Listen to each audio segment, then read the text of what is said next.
আসসালামু আলাইকুম গাইস।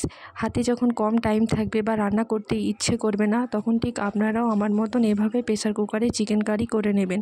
ভিডিওটা সম্পূর্ণ দেখার জন্য অনুরোধ রইল।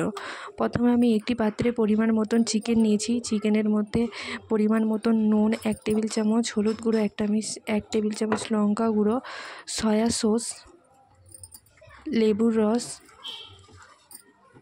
দিয়ে চিকেনটা আমি ভালোভাবে মাখিয়ে নিলাম। এরপর গ্যাসের ওভেনটা জ্বালিয়ে নিলাম।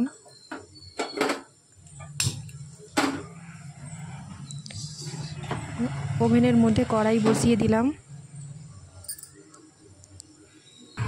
কড়াতে আমি পরিমাণ মতন তেল দিলাম। তেলটা আমি ভালোভাবে গরম করে নেব। এরপর তেলের মধ্যে আমি চিকেনগুলো হালকা ভেজে নেব।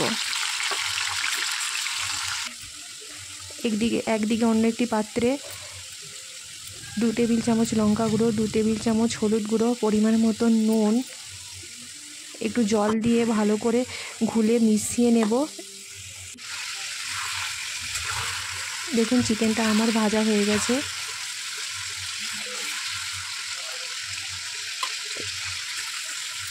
এরপর চিকেনটা একটি পাত্রে তুলে নিলাম।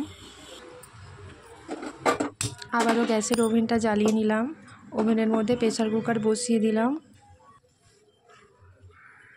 চিকেন ভাজার তেলটা আমি প্রেসার কুকারের মধ্যে দিলাম।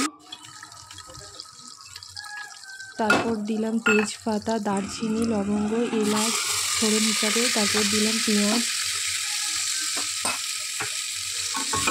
পেঁয়াজটা আমি একটু ভাজা ভাজা করে নেব। দেখুন পেঁয়াজ আমার ভাজা হয়ে গেছে। ভাজা পেঁয়াজের মধ্যে গুলে রাখা মশলাটা দিয়ে দিলাম। এরপর 1 টেবিল চামচ ধনে গুঁড়ো, 1 টেবিল চামচ জিরে গুঁড়ো,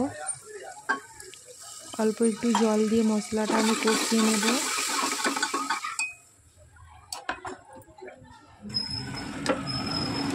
আমি আদা রসুন বাটাটা অ্যাড করতে ভুলে গেলাম, পরে আমি আদা রসুন বাটাটা দিয়ে দিলাম।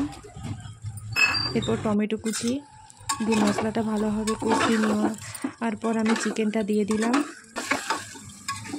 চিকেনটা আমি 5 মিনিটের মতন প্রেসার কুকারে কষবো।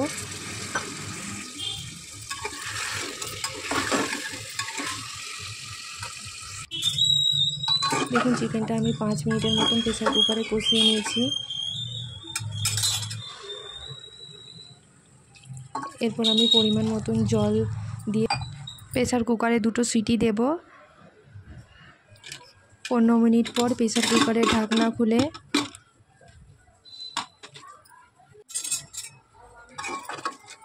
মাংসটা আমি একবার নাড়িয়ে নেব। এরপর আমি এর মধ্যে এভারেস্টের চিকেন মশলা অ্যাড করলাম, কিছুটা ধনেপাতা দিলাম, দিয়ে 5 মিনিটের মতন ফুটিয়ে নেব মাংসটা। এরপর একটা পাত্রে সার্ভ করলাম। খুব অল্প সময়ের মধ্যে রান্নাটা খুব টেস্টি হয়েছে। আপনারা অবশ্যই বাড়িতে ট্রাই করবেন। আমার ভিডিওটি ভালো লাগলে লাইক, কমেন্ট অ্যান্ড সাবস্ক্রাইব করে দেবেন। আল্লাহ হাফেজ।